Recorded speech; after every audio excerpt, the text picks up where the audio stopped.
Hey there!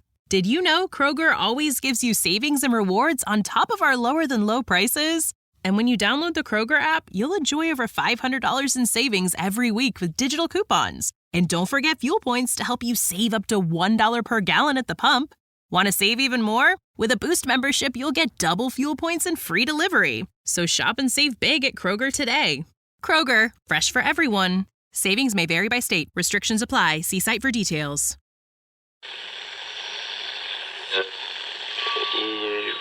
Empire.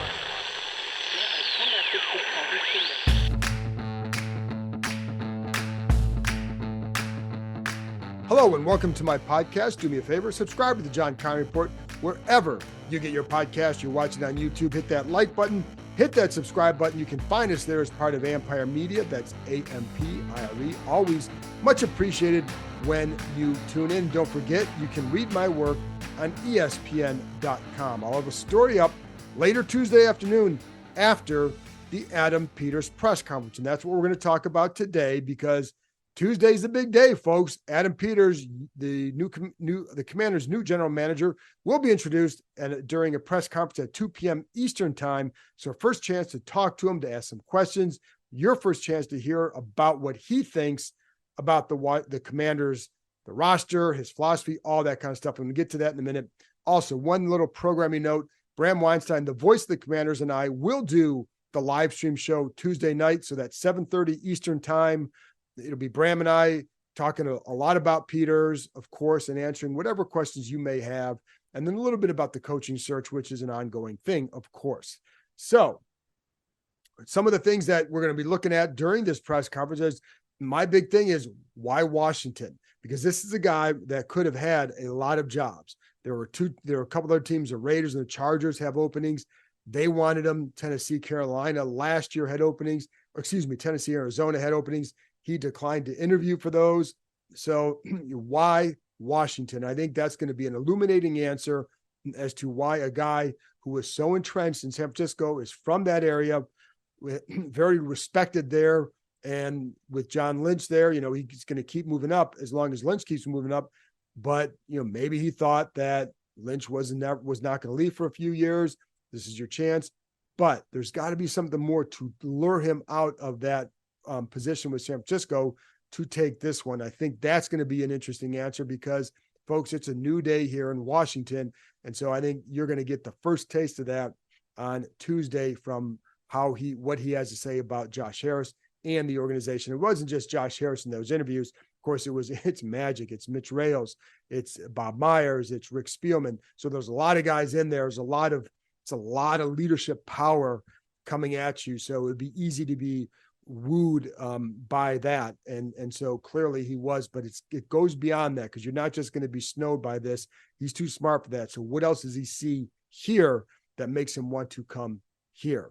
So that'll be my first question, is exactly that. And I usually get the first question of these things, so that's going to be my question, would be that exactly. Why Washington? What did he learn from his other stops? He was a scout in New England. He was a scout in Denver and started rising up the ladder in Denver. And then, of course, he moved to San Francisco. So what things did he learn from those three organizations? And those are three highly successful organizations. I mean, he won Super Bowls in New England and Denver, and he got to the Super Bowl with San Francisco. So you're going to pick up a lot of stuff along the way. And I know, listen, we can talk about two of them. To be quarterbacks is a huge one. Building the roster is a huge one, right? It goes beyond. If you just have the quarterback, you're going to need more. And if you don't have the quarterback, you're going to need the quarterback. So that's going to be always part of a roster building process. But I do think the biggest key one of the big keys he'll talk about is collaboration. And I'm curious to hear what he has to say about that, why that's so important to him. I think, listen, it's kind of obvious. If you don't have collaboration, it's hard to go far as an organization. And I know, because I've covered an organization that didn't have that for a couple of decades. There were way too many times, including the last 4 years, or especially now, when you hear people talk that, it wasn't, Rivera and Mayhew may not have always been the same page, or with Marty Herney, it was just always Maybe it just wasn't always a collaborative effort. And it's not same page doesn't mean you agree on every person. It doesn't mean you think that, oh yeah, this guy's the best guy. We all think he is. Let's go draft him. That's not how it works. But when you're on the same page, you understand that it's for the organization. It's not about you.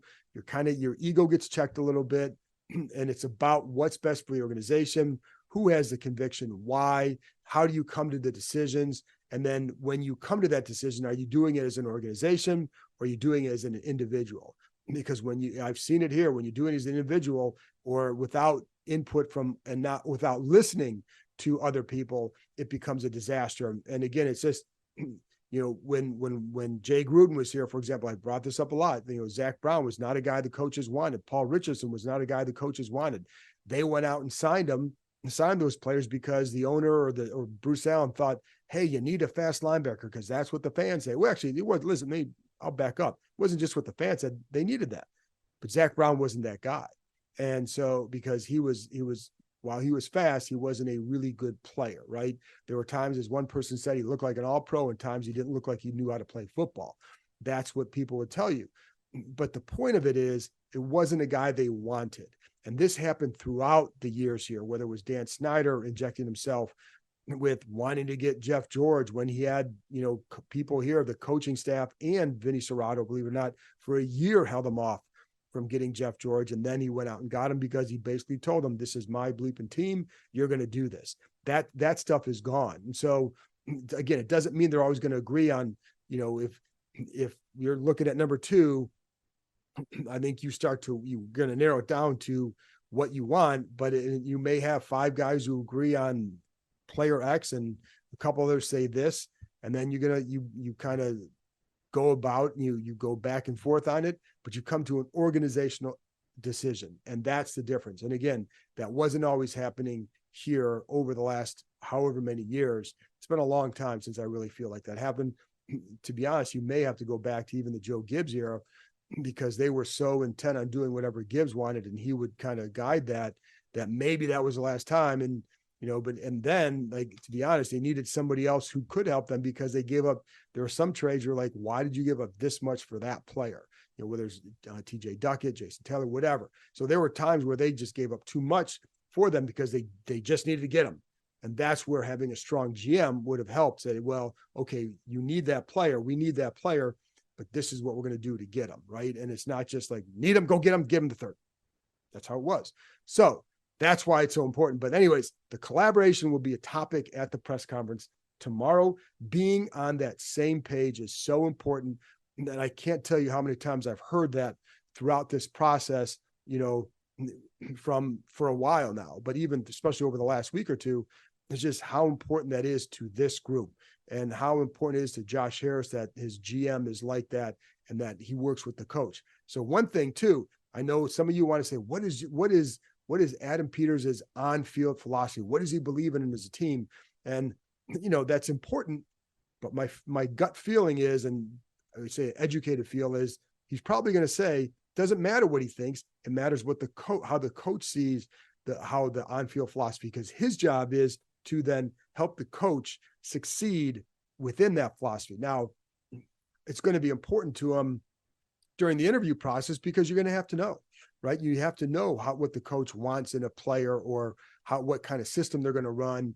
And you're going to have some beliefs about how you think the modern NFL game is, and what you need to do, and how you need to use guys, whatever.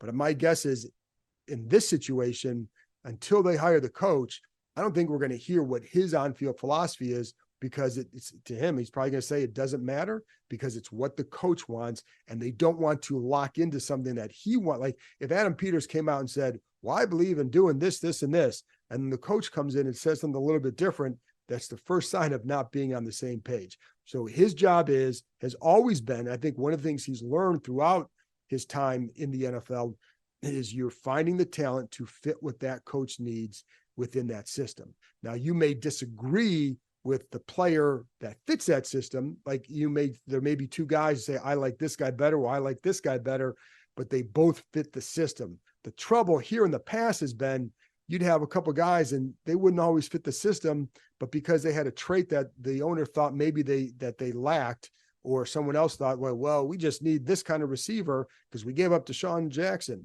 then that's how you end up making mistakes. So that is where I think you're going to see a big difference.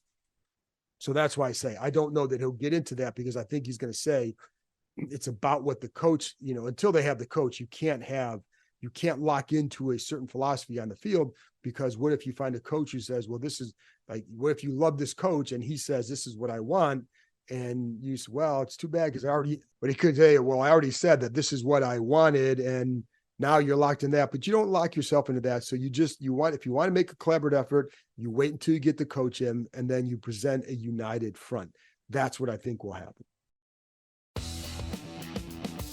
I'll be curious to hear how his scouting experience has helped shape, being spending 11 years as a scout, how that has shaped how he does things now. And, what some of the skills as an evaluator, because some of the things that he's excelled at is just being a very good evaluator of talent, how you look at those 5th, 6th, 7th round guys. And, how, when you're going to George Kittle's, Brock Purdy, those kind of guys, what kind of things do you look for down the draft? Now, some of this stuff we're going to get into throughout the offseason. Not everything is going to be answered in the main press conference. Listen, you get 1, maybe 2 questions in these press conferences. So you're not always going to be able to get everything you want.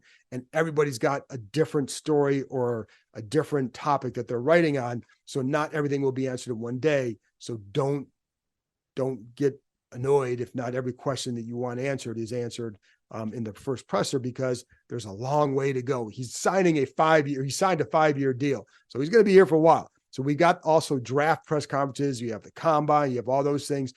There's a lot of time to answer all those draft questions, but these are some of the things that I'd like to know as well as an evaluator. How do you approach some of that stuff? I do think some of the other questions, he's been with Super Bowl teams. He's been with teams that haven't made it.